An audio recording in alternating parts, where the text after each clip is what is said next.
Hare Krishna, Hare Hare,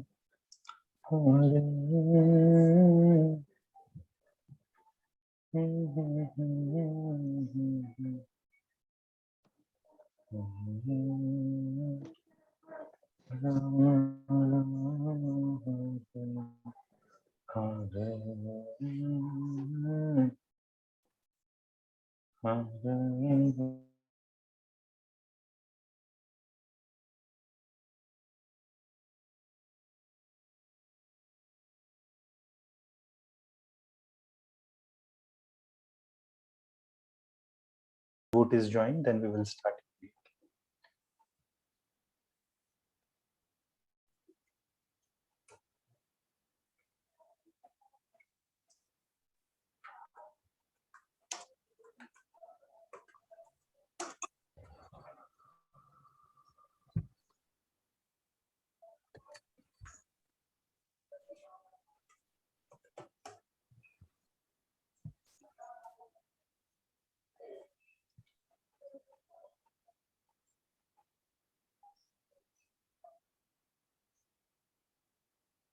A very happy and warm welcome to you all for today's wonderful session on Vaishnava.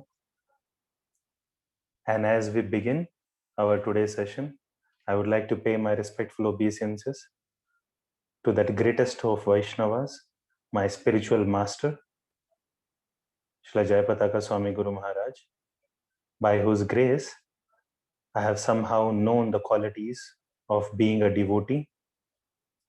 I pay my respectful obeisances to Srila Prabhupada, who has brought this whole philosophy in my life of learning Vaishnavism, or the path which the Vaishnavas follow, which the devotees of Lord Krishna follow. I pay my respectful obeisances to Sri Panchatattva, headed by Sri Chaitanya Mahaprabhu, Sri Nityananda Prabhu, Sri Advaita Prabhu, Sri Gadadhar Prabhu, and Sri Vas Prabhu, who very mercifully has given us lots and lots of meanings, understanding, and personally demonstrated how a devotee should live their life, how they should practice Krishna consciousness in their life. Very mercifully, these 5 personalities have descended and given us not just philosophical understanding, but also personally demonstrating of how we should lead our life, what should be our behavior, how we should act. Then I pay my respectful obeisances to the divine couple, Sri Sri Radha Krishna. All these practices, all the speech, all the words which we hear, and every breath which we take is only meant and should be meant for their pleasure.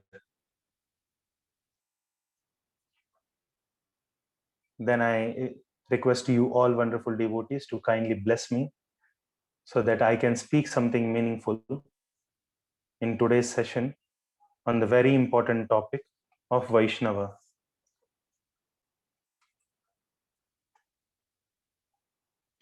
Okay, this topic is also a little big, and I'm very much sure that we will not be covering in one talk. I hope you all are clear with this.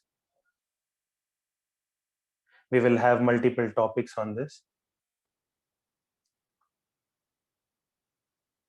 There are 2-3 things which we will be covering today. One is the definition of Vaishnava.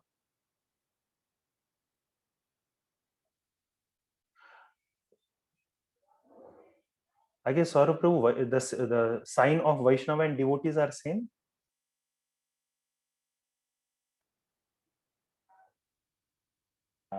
I have to ask all the deaf people, Prabhu. They would only answer, no? Let's ask them. Yes. Is there a difference between Vaishnava and devotee? Is not sugar. Like that, salt. The basic quality of salt is to be salty in taste. If it is not salty in taste, then it is not salt. Similarly, for chili, chili has to be pungent. It has to be spicy and hot in taste. then it is called chili, otherwise it is not called. Similarly, what quality a Vaishnava has so that he can be called a Vaishnava? What is the difference between normal human beings, the demon human beings, the demigod human beings, and a Vaishnava? What is the difference between this whole lot? Can we call anybody a Vaishnava? So we will try to get into that very basic etiquette. Etiquette means sadachar, or a quality which we should follow personally in our life. We will be talking about that most important quality today. So this mostly in this discussion only our today's session will be closed. I request one thing from you all is that you all have to be very, very attentive, because we are going to speak the most important topic of our life. We are going to discuss the most important topic of our life.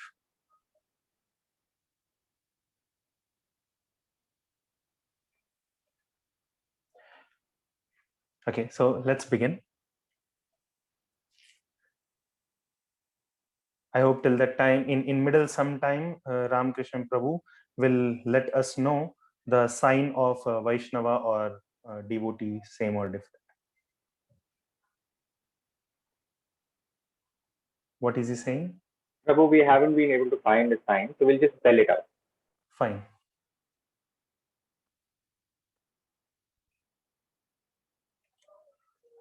So the basic understanding is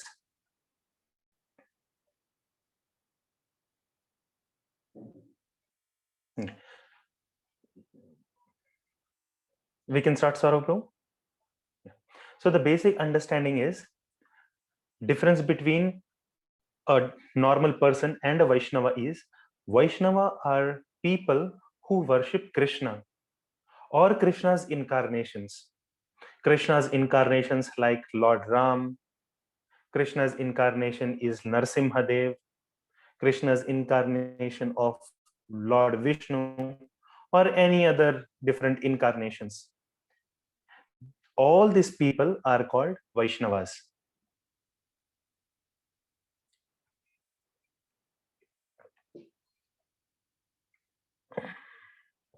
Now, we know that Sri Chaitanya Mahaprabhu is the very important personality. He is non-different from Krishna.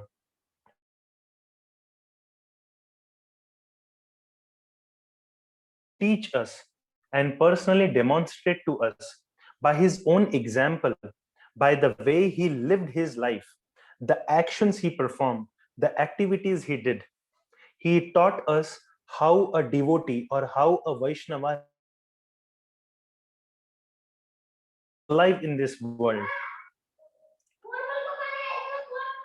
So Sri Chaitanya Mahaprabhu, he gives this very important principle. This is the only teaching we get from Sri Chaitanya Mahaprabhu in writing. There are many teachings which Sri Chaitanya Mahaprabhu has given, but these are the 8 verses which he has written personally. It is called Shiksha Ashtakam. Shiksha means teachings, and Ashtakam means the 8 verses. So these are Shiksha Ashtakam means the 8 verses of teachings of Chaitanya Mahaprabhu.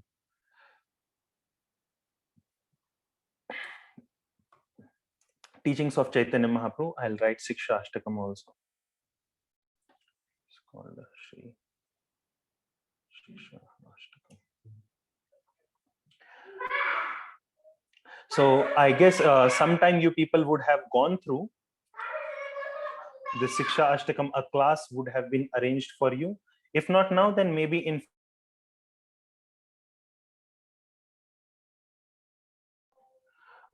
Sorry, Saurabh, there is a sound in my building, only a person shouting next to me. So that's my mistake. I'm sorry.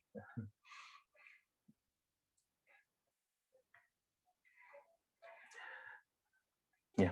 So Sri Chaitanya Mahaprabhu, in these 8 verses, the 3rd verse of the 8 verses is very important.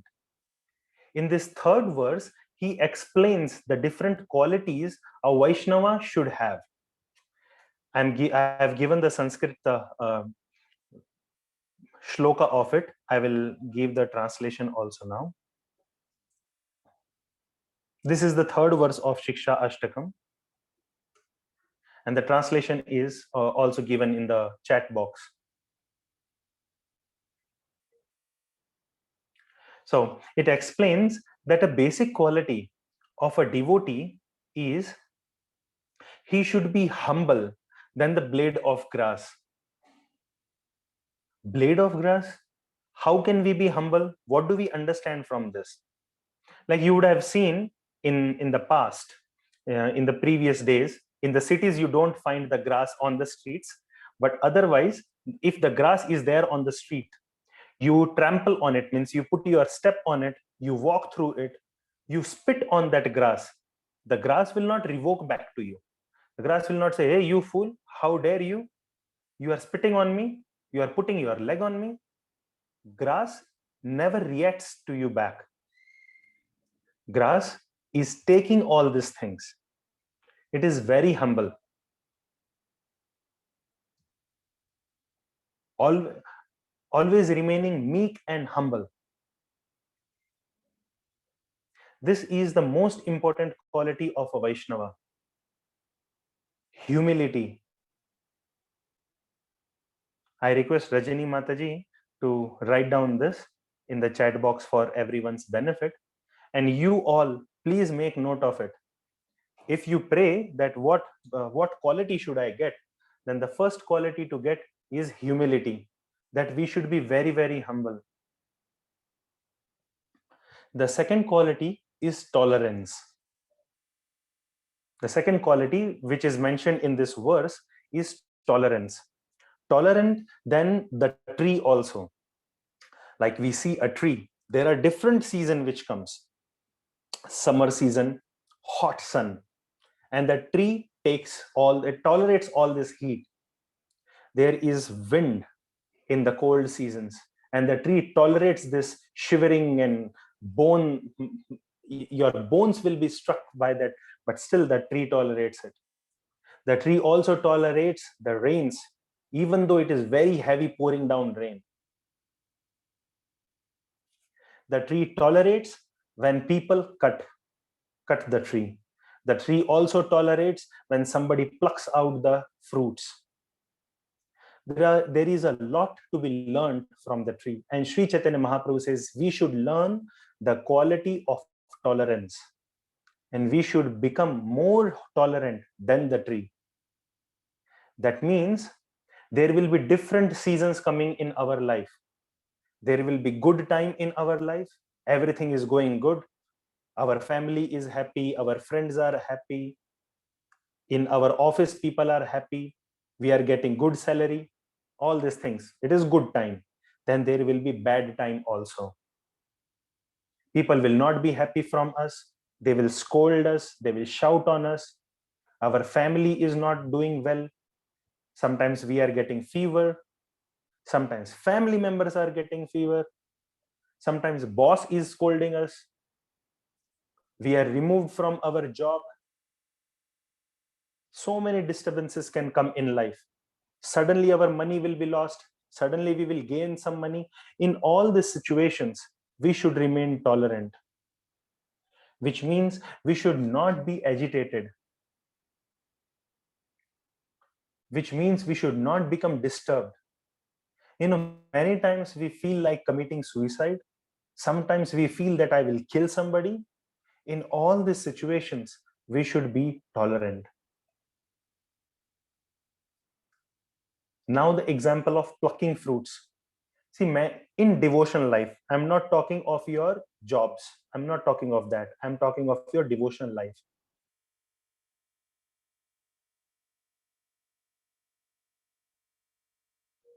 In your business and in your job, you have to act a little diplomatic, like a politician. But in Vaishnava principles, we should follow in front of other devotees of the Lord. We should follow this principle.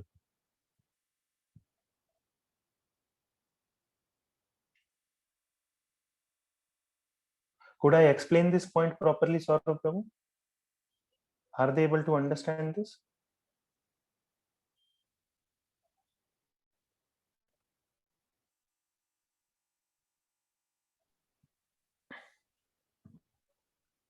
No response, Prabhu. Okay. Okay, we are talking about the behavior. We are talking about our behavior in devotee community in front of other Vaishnavas. So in front of our other Vaishnavas, we should be very humble. We should be very tolerant.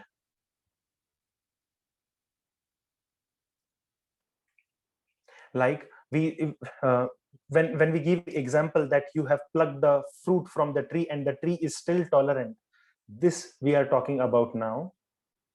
That when we have done something, when we give some idea, or when we have done some preaching, maybe you people would have connected somebody to devotion life, you have distributed a book, you have made some devotee. In all this situation, if somebody else takes the credit, if somebody else is claiming that no, I have done, leave it, let it happen. It is your fruit, it is your fruit. But if somebody else is taking, you should remain tolerant, because we are not proving our bhakti, we are not proving our bhakti to the world. Our bhakti is only for Krishna, and he knows everything. Krishna knows how many rounds you are chanting. Krishna knows how much you are worshipping him. Krishna knows that you are following the principles. Krishna knows that you are offering him food. Krishna knows that you are offering him tulsi. Krishna is aware of all this. So we should remain tolerant. This is very important. Apart from the basic principles, being humble and being tolerant is very important in our life.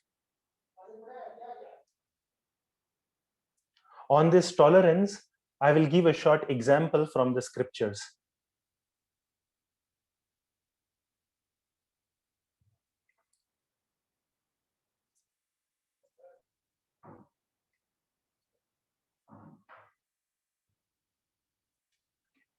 In Srimad Bhagavatam, 4th canto, Srimad Bhagavatam, 4th canto, there is a story of Lord Shiva and Daksha.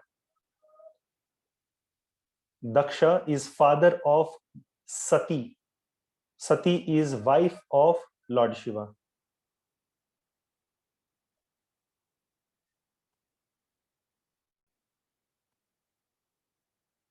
You would be knowing that Sati, wife of Lord Shiva, she burned herself. She burned herself. So this is a huge story, but we will be talking about only one particular portion of it. So what happened is Daksha, who is father-in-law, his name is Daksha, I will write down that. Daksha. He is father-in-law of Lord Shiva.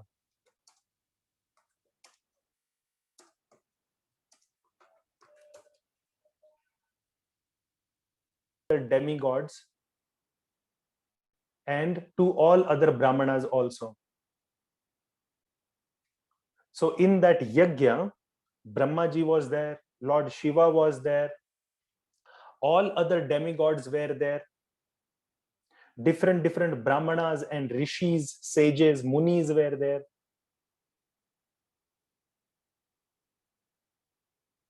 All of them were present. And then finally Daksha enters. Daksha comes to that whole place where yajna was being performed. When Daksha enters, because he is the leader, everyone stands up, everyone is on the feet, they are standing as respect to Daksha. Like we see, whenever any great personality, let it be the president or the chief justice of Supreme Court or the prime minister or any great personality like this, they come, people should stand up for a basic respect. Like we were taught in our school days also, that whenever there is national anthem going on, we should stand up to give respect to our country. We should give salute to the flag. So this is giving respect. So when Daksha entered, everyone stood up to give respect. But two people were sitting. Two people were sitting. One was Lord Brahma. Second one was Lord Shiva. Lord Brahma was sitting, that is okay. Why? Because Brahma is father of Daksha. So he can sit because he is superior. He is above Daksha. And Shivji was sitting because Lord Shiva, he was meditating on Lord Vishnu during that time. But seeing this, Daksha became very angry. He did not tolerate. He thought, see, I am father-in-law and I'm greater than him. I am the leader. This person should stand up in front of me. But he is still sitting. This is not good. He became very angry. And so he started speaking nonsense against Lord Shiva. He started scolding Lord Shiva in front of everyone. He said, see, what a fool he is. I married my daughter to him. He doesn't have any culture. He doesn't know how to wear clothes. He just puts on some dead skin around his body. And he lives in crematorium where people are buried and cremated. He lives there. He is having no home. He doesn't have any home. Moreover, he wears skull around his body, a garland of skulls and dead bones. He applies ash, matlab rakh, the crematorium ash around his body, having snake around his neck. To this kind of fool, I married my daughter. That was the biggest mistake of mine. Then he said, I curse Shiva. He cursed, Daksha cursed Shiva. He said, I curse Shiva that he will never get part, he will never be able to take part in yagyas.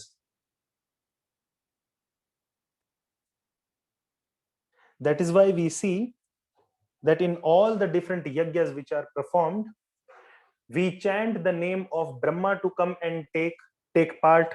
Lord Vishnu, he takes part. Different demigods, including Ganesha, he takes part. But Lord Shiva doesn't take part in the yajna process. In the end is given to Lord Shiva, not during the yajna. So Daksha cursed this and he left. If you see the real situation, there was no fault of Lord Shiva. He was sitting and meditating on Lord Vishnu. So if he is meditating on Lord Vishnu, that is the best thing to be done. Even if Daksha comes or anybody else comes, there is no requirement for him to get up. But unnecessarily, Daksha scolded him. Not just scolding, but he gave a curse also. When all these things were happening, Lord Shiva was quiet. He was just tolerant. He did not speak a word. He did not shout. He did not scold Daksha in return. He did not say, oh, you fool, you don't understand. I was meditating on Vishnu. He did not speak a word. But there were other people like Nandishwara, follower of Lord Shiva, the bull of Lord Shiva. He became angry. So he said, this Daksha, he is a nonsense person. He doesn't know the greatness of Lord Shiva. Lord Shiva is best of the Vaishnavas. So I curse Daksha that his head will be beheaded and he will get the head of a goat because his mentality is of a goat.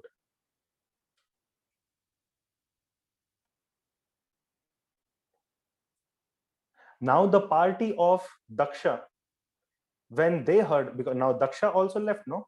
So the party of Daksha, when they heard this, they gave a curse. Party of Daksha means the followers of Daksha.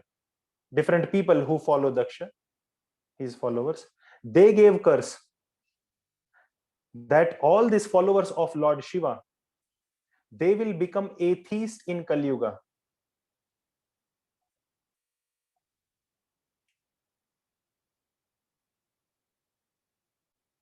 They will become atheists, means they will become non-believers. They will start saying that God is not having any form. So they got curse. Now the followers of Lord Shiva, they became angry. So they cursed in turn. They said, these followers of Daksha, they will do bhakti only for money.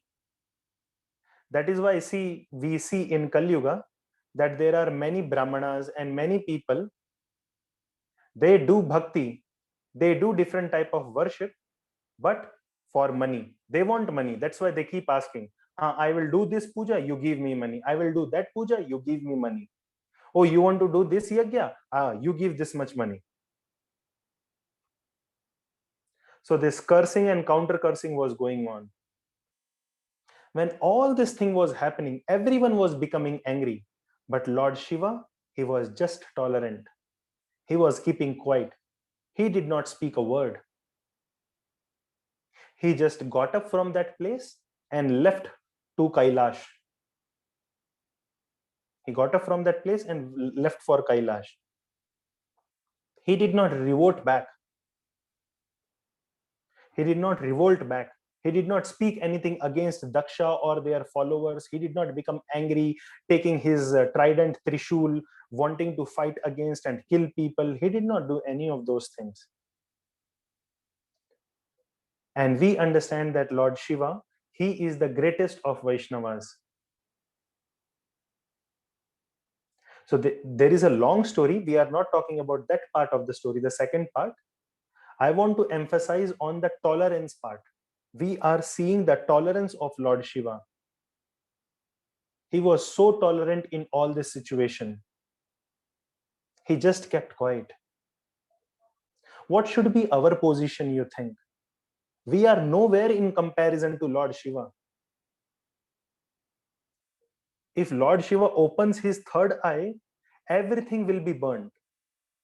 We are not having a third eye, and we still become angry when people speak something against us.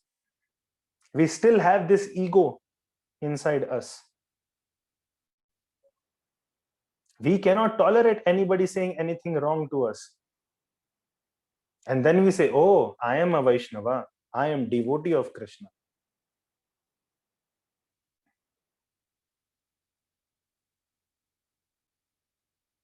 Very basic principle to follow in our life, to remain humble and to be tolerant in front of this whole world, especially within devotees.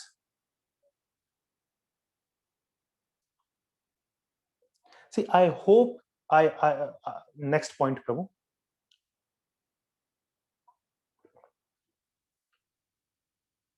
I hope you people have understood the concept of karma. You people would have understood the concept of karma. Means whatever is happening to you is because of your past.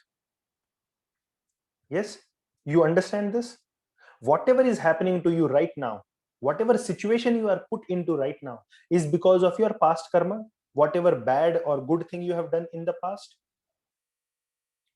If Vaishali is getting a chocolate, this is because, or a mango, this is because she has done something good in her past. If Asha is getting some milk to drink, nice milk, this is also because her good activities in the past. If I am getting scolding, if I am being beaten up, or if I am getting a fever, this is because of my bad activities in the past.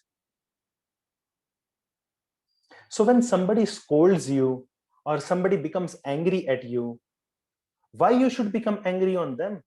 Just remain tolerant. Just have patience. Be humble. Everything is happening as per Krishna's plan and according to your past karmas.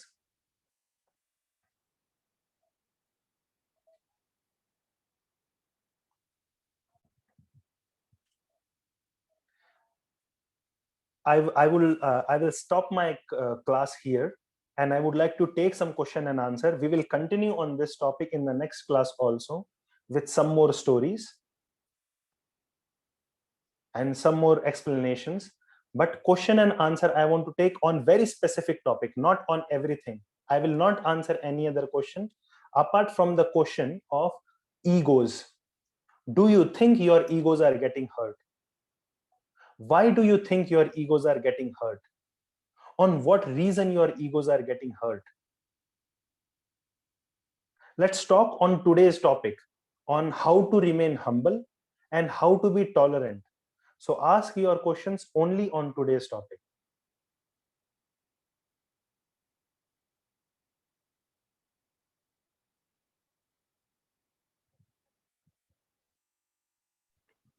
So we are ready, Prabhu.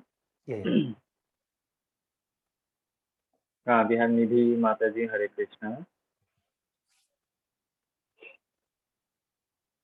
Hare Krishna, Namaskar, Prabhu. Today was a beautiful story of yours. So she's talking about her home and the terrace which she has above the floor. So this was her new home, no? Maybe 3, 4 years later, there was this people tree growing from the cracks. You know how old buildings are, na? I was about to uproot it, but my family people were like, no, don't do it. This is related to Vaishnava. You have to call a Brahmin, and that person will then take it out, and you pay a little bit to the Brahmin and put it on the road or somewhere where it can grow, because it could result into the entire home crashing down. We must call a Brahmin. So, Prabhu, Okay. Thank you, Nidhi Mataji. But I'm sorry that your question was not related to our topic today. Again, I'm clarifying that you should ask questions only on humility and tolerance. Okay. Anyways, I will what I've understood from your thing is, it is okay if you have called for a brahmana and asked him to take away the tree and plant it somewhere else, give him some donation from whatever you feel. That is good. No problem in that. It's okay. No worries in that. It is good. Next.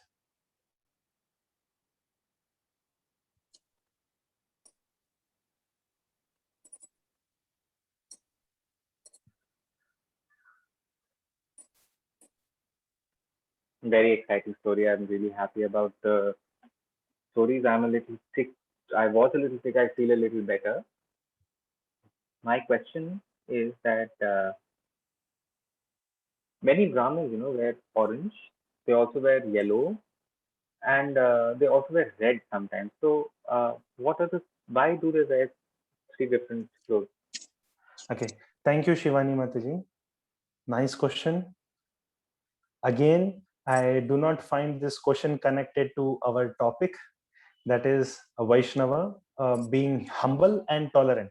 It is connected to Vaishnava, but not connected to being humble and tolerant. So the answer is different mutt or communities, they follow differently. Like in ISKCON, the brahmacharis and sannyasis, they wear saffron cloth. Sometimes it may be little dark and little light in color, but it is more or less saffron, pinkish saffron. And this is for those who have dedicated their life completely they have dedicated their life. Now those who are grihastas, they wear white clothes, and those who are under training, some of them wear white, some of What them are wear the yellow. grahastas? Grihastas means Grahastas wear what color? householders. No, what color do they wear? White, generally white color. And those who are under training, in some temples they wear yellow, whereas normally they wear white only. Whereas saffron is symbol of dedication and renunciation. Those who have dedicated their life completely and those who have renounced the material life, they wear saffron. Anyways, next question, only on humility and tolerance.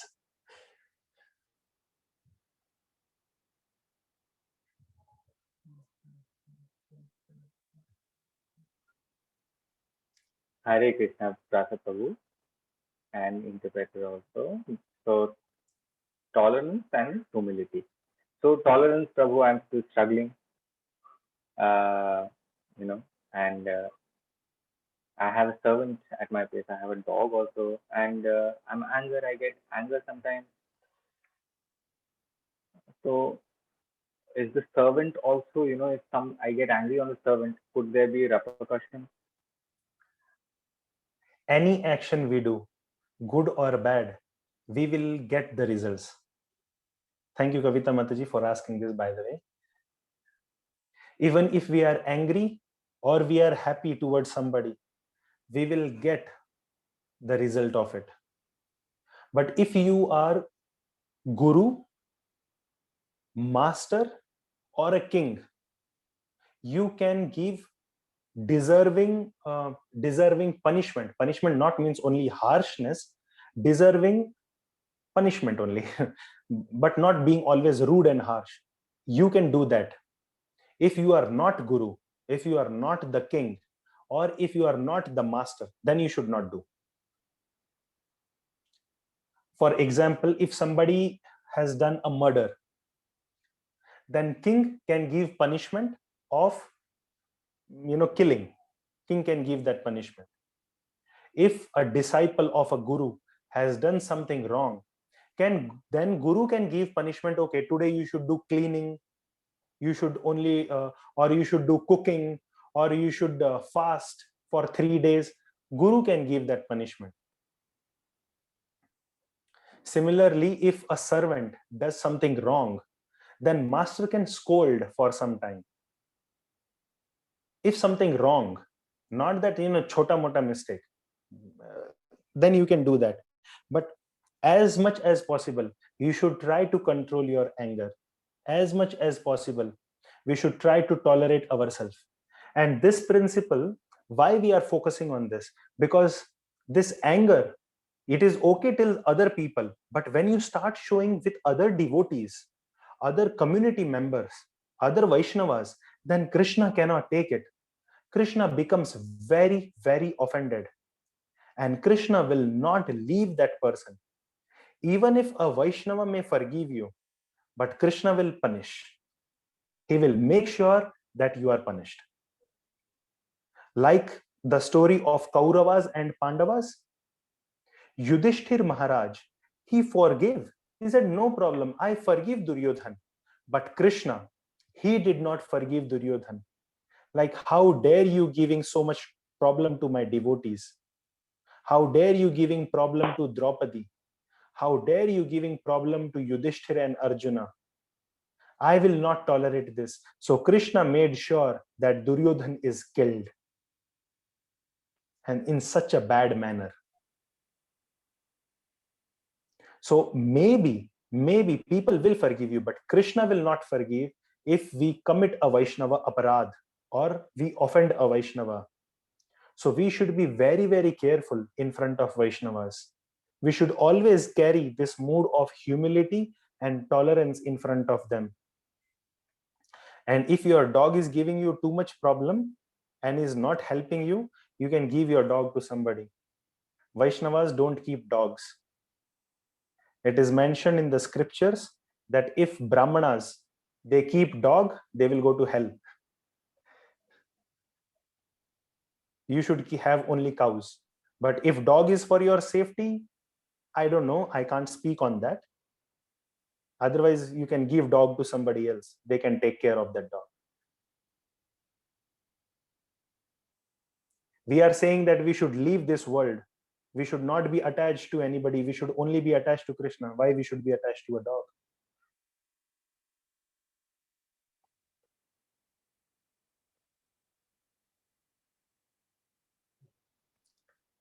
The reason why the scriptures say that we should give up dog is because dog will go and pee, urinate on Tulsi, and also dog licks their own private parts. That's why dogs are always considered contaminated. They are always considered as dirty because they lick their own private parts. Their tongue is always dirty, and with the same tongue they will come and touch you.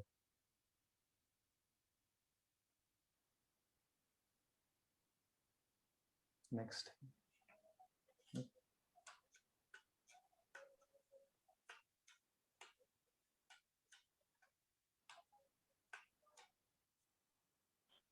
Hare Krishna, Namaste.